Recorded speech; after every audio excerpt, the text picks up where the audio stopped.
Torreglia ha festeggiato in mattinata la Protezione Civile, dapprima con una messa presso la chiesa del Sacro Cuore di Gesù e poi con la consegna e l'inaugurazione di un nuovo mezzo per il gruppo comunale di Protezione Civile. Presenti presso la struttura polivalente di via Vittorio Veneto, le autorità cittadine e provinciali, i rappresentanti delle associazioni del territorio e i volontari che in futuro utilizzeranno il mezzo.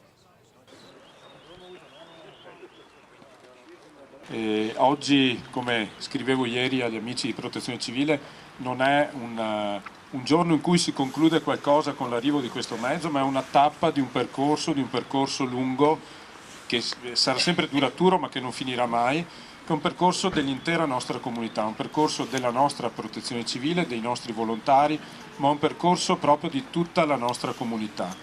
perché tutte le associazioni rappresentano un pezzo di comunità, ma direi che proprio degli attori principali della nostra comunità sono tutti i volontari, in particolare proprio i volontari di Protezione Civile. La centralità della persona, quindi non ci sono prima le istituzioni, ma ci sono prima le persone. I rappresentanti della Protezione Civile rappresentano proprio questo. Sono il vero significato di una comunità, coloro che portano avanti l'ideale, i valori di un'intera comunità e di un'intera nazione, anche mi verrebbe da dire. Quindi grazie a tutti per quello che fate, per quello che speriamo di non dover fare mai, perché sappiamo che la Protezione Civile è qui innanzitutto per un principio fondamentale, che è quello di garantire la sicurezza a tutti i cittadini, ma sappiamo proprio che possiamo contare su persone prima di tutto che si danno da fare e dedicano del loro tempo, perché oggi quando si parla di ricchezza si parla di